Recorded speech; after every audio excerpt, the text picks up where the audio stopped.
Cet investisseur a mis en place une stratégie qui lui a permis d'atteindre le demi-million d'euros à l'âge de 29 ans et on va la décortiquer tout de suite. Donc on va un petit peu voir et faire le tour de son patrimoine. On voit qu'il a un patrimoine brut actuel de 522 000 euros, ce qui est excellent. Si je dis pas de bêtises, ça doit être vraiment dans le top 30% des Français. D'ailleurs, si vous avez plus d'1 million d'euros en patrimoine brut, sachez que vous faites partie du top 4% des Français. Le patrimoine net, quant à lui, est de 322 000 euros, donc on peut estimer qu'il y a certainement de l'immobilier dans le lot, ce qu'on va voir tout de suite avec sa répartition. Sa plus grosse position, l'immobilier, comment se douter. J'imagine qu'il doit avoir à peu près 200 000 euros, certainement avec les crédits engagés. La bourse en troisième position avec 12,8%, qui est une très belle position vu son patrimoine actuel. Sa crypto-monnaie qui représente 23%, ce qui est un poids quand même assez considérable quand on voit du coup la volatilité de cet actif. Après, évidemment, c'est un profil plus jeune, donc peut-être que ça va jouer. Et enfin, un livret A autour des 3%, donc certainement de l'épargne de sécurité, c'est ce qu'on va voir tout de suite. Donc, il nous dit qu'il a 29 ans, donc quand même très très jeune pour avoir un patrimoine aussi élevé. Il est ingénieur d'études dans l'informatique avec un salaire de 2600 euros net, ce qui est quand même un beau salaire pour commencer à investir. Il est en couple, pas marié, pas pacsé, sans enfant. Forcément, ça va aider, ça va faire des charges en moins si tu n'as pas d'enfant en ce moment. Et tu es parti avec quelques euros en poche à 18 ans, mais toujours la fibre d'investisseur. Mais ça, honnêtement, c'est la meilleure chose à faire. C'est ce que je fais également de mon côté. J'ai commencé à 18 ans sans forcément d'argent, de papa, maman, ni d'héritage. J'ai tout constitué moi-même via mes business, via le travail que je fais.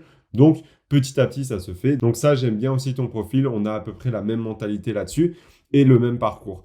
Ensuite, sa stratégie, elle va être intéressante à décortiquer parce que là, ça va être vraiment le gros, en fait, de sa réussite, entre guillemets, même s'il est en continuelle augmentation. Son salaire, donc, comme il nous a dit, 2600 euros net avec un 13e mois, ce qui est très bien parce que ça te permet d'investir soit un peu plus tous les mois, soit simplement d'avoir un gros apport, peut-être le 13e mois, certainement tu dois l'utiliser pour y investir. Revenu extérieur, donc 150 euros de location d'un garage chaque mois, c'est intéressant, ça veut dire qu'il a certainement des garages également. Il profite de la vie, ça je vous le conseille aussi, et donc il investit 600 euros par mois. C'est une bonne remarque qu'il fait, c'est-à-dire si aujourd'hui vous gagnez son salaire 2600 euros, n'essayez pas d'épargner jusqu'au dernier centime, laissez un petit peu de place pour du loisir, laissez 20-30% pour du loisir, restaurant, cinéma, voyage, etc. Ne vous privez pas jusqu'à la dernière miette. Je sais qu'il y en a qui font le mouvement FIRE qui consiste à mettre vraiment tout de côté, économiser le moins de café ou autre. Est-ce que c'est bon pour la santé mentale? Ça, je ne sais pas malheureusement, et ça à voir suivant chacun. Donc, il nous dit premièrement qu'il a un appartement d'une valeur de 250 000 euros et qu'il a encore dessus 200 000 euros de crédit à un taux de 1,15%.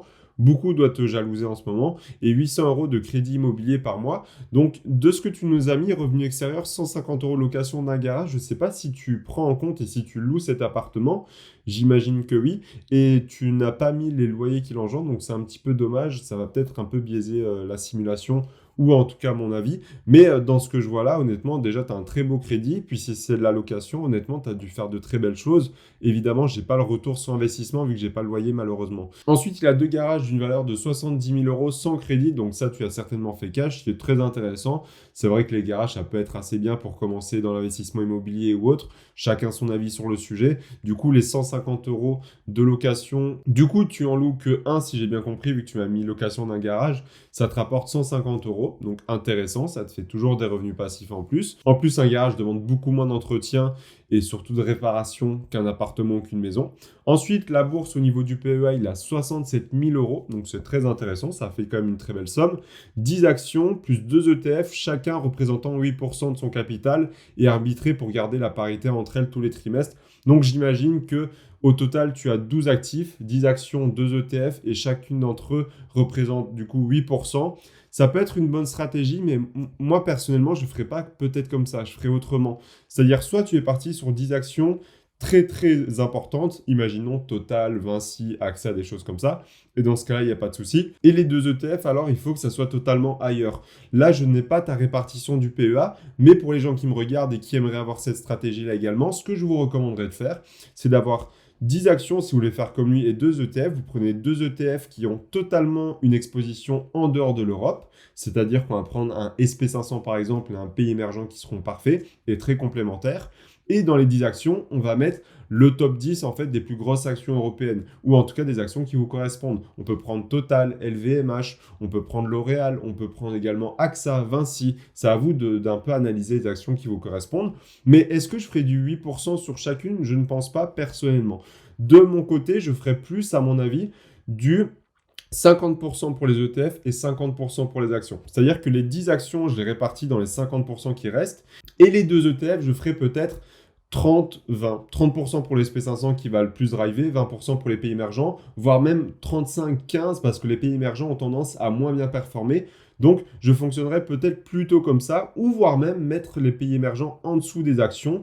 Ça à voir, évidemment, je ne vais pas vous sortir une stratégie comme ça. Mais pour moi, faire du 8% sur 2 ETF, c'est un petit peu dommage, sachant que c'est ça qui peut vraiment driver votre stratégie et aussi la sécuriser un maximum. Après, je n'ai pas idée si toi, ta stratégie, c'est vivre des dividendes. Dans ce cas, évidemment, avoir des actions, c'est beaucoup plus intéressant, je trouve, qu'un ETF distribuant. Mais ça, tout reste à voir. Ensuite, on va voir que la crypto, il possède 120 000 euros, ce qui est quand même une somme considérable. 50% d'Ethereum, 40% de Bitcoin, 5% d'Atom et 5% d'autres. Donc très conservateur. La majorité sont sur les 2 plus grosses capitalisations en crypto-monnaie. Donc très intéressant. Honnêtement, je n'aurais pas fait mieux parce que c'était aussi la stratégie que j'utilise en crypto, c'est-à-dire me baser sur le top 10 grand maximum, peut-être avoir une ou deux petites crypto-monnaies, mais avec des positions extrêmement faibles en portefeuille.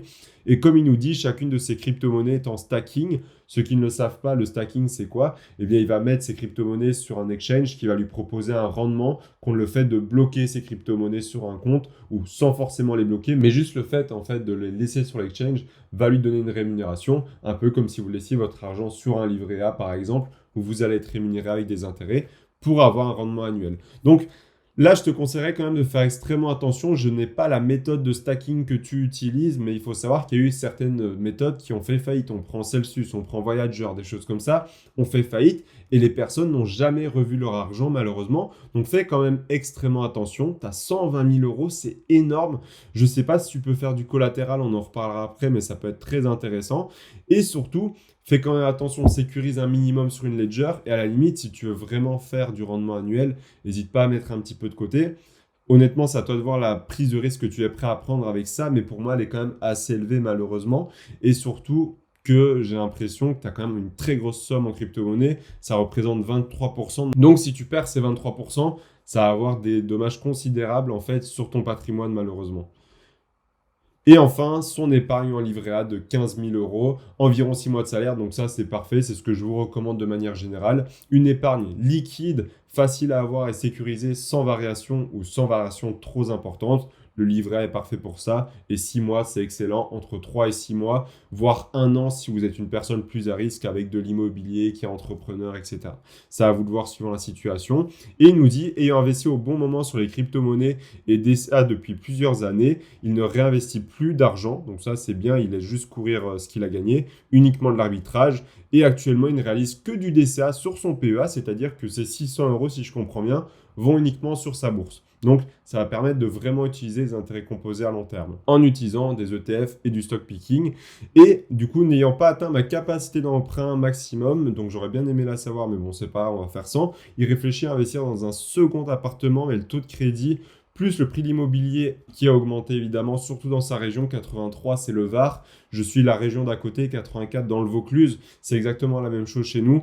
Et donc, je me doute bien que tu dois y réfléchir à 2 fois. Mais ton pourcentage d'immobilier dans ton portefeuille aussi te pousse à ne pas investir davantage pour le moment. Mais pour reprendre ces 2 exemples, premièrement, le crédit, si tu vois que les taux baissent, tu peux toujours renégocier ton crédit dans une autre banque, ça peut être faisable. Également, il faut savoir que tu ne sais pas si les taux ne vont pas augmenter par la suite, donc je te recommande quand même vivement de te poser 2 fois la question. Aujourd'hui, tu peux quand même emprunter avec une certaine somme et certes des taux de crédit qui sont plus élevés que par le passé, mais c'est pas impossible que les taux qui étaient exercés il y a 1 an ou 2 sont une petite exception sur 100 ans en fait de crédit. Tu prends les taux de 2008, étaient quand même déjà beaucoup plus élevés, 2010, 2012 également. On a une exception autour des 1%, voire 0% pour certains cas. C'est quand même assez rare malheureusement. Donc, essaye quand même de le prendre en compte. Et les prix de l'immobilier dans ta région, 83, c'est une région très prisée comme le Vaucluse, comme les Bouches-du-Rhône, comme la Côte d'Azur. Ils vont rarement baisser. Donc, essaye aussi de rentrer le plus tôt possible. C'est généralement l'une des meilleures choses. J'ai pas non plus ton cas spécifique, ta ville exacte également aussi. Toi, tu connais certainement mieux la région que moi, dans le 83 en tout cas, puisque tu y habites.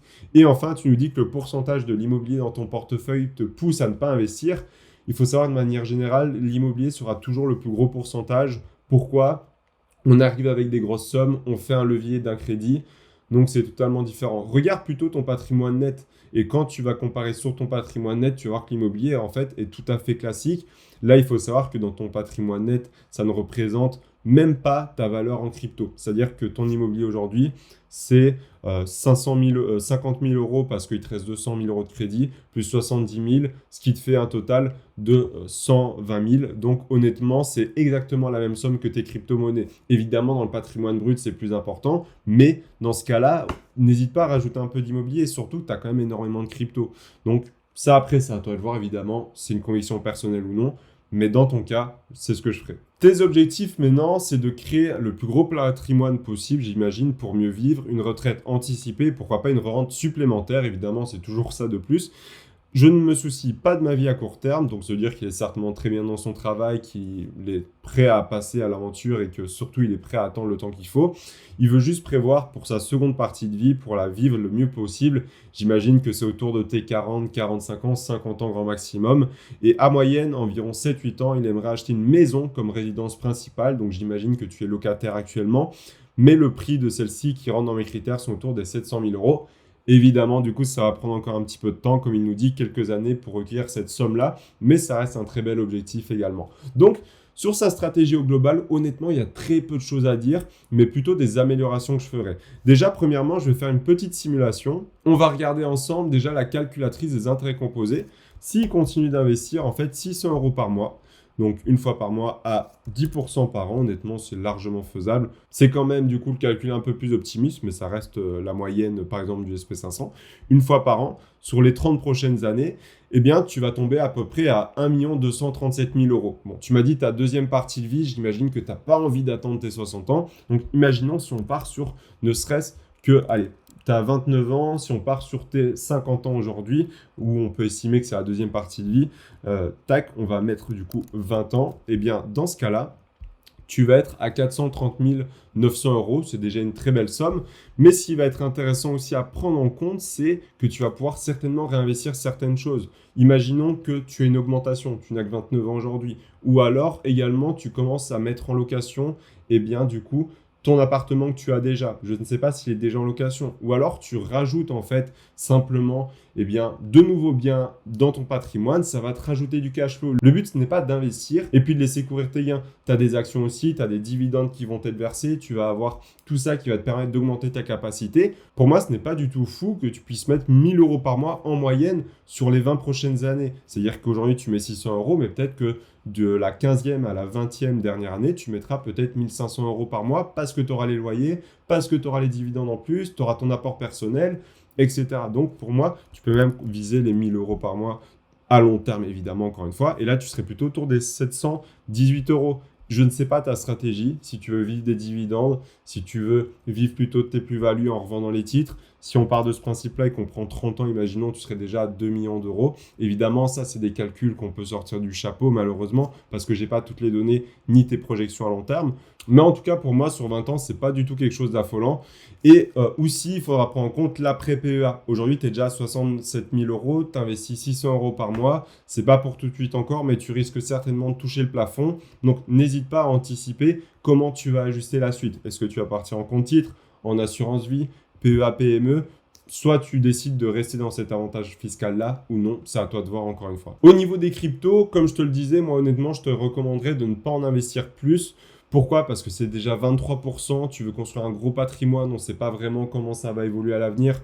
Surtout que tu es sur un stacking, je te recommanderais encore une fois d'éviter un maximum. Évidemment, je sais que c'est tentant. Si tu fais ne serait-ce que du 5-6% en stacking sur du 120 000 euros, c'est déjà une très belle somme.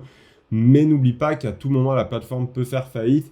Moi, personnellement, si j'en utilise une pour le stacking, c'est Nexo. Je ne sais pas celle que tu utilises. J'ai d'ailleurs fait une vidéo sur Nexo juste ici et sur sa carte qui est très intéressante pour certains investisseurs.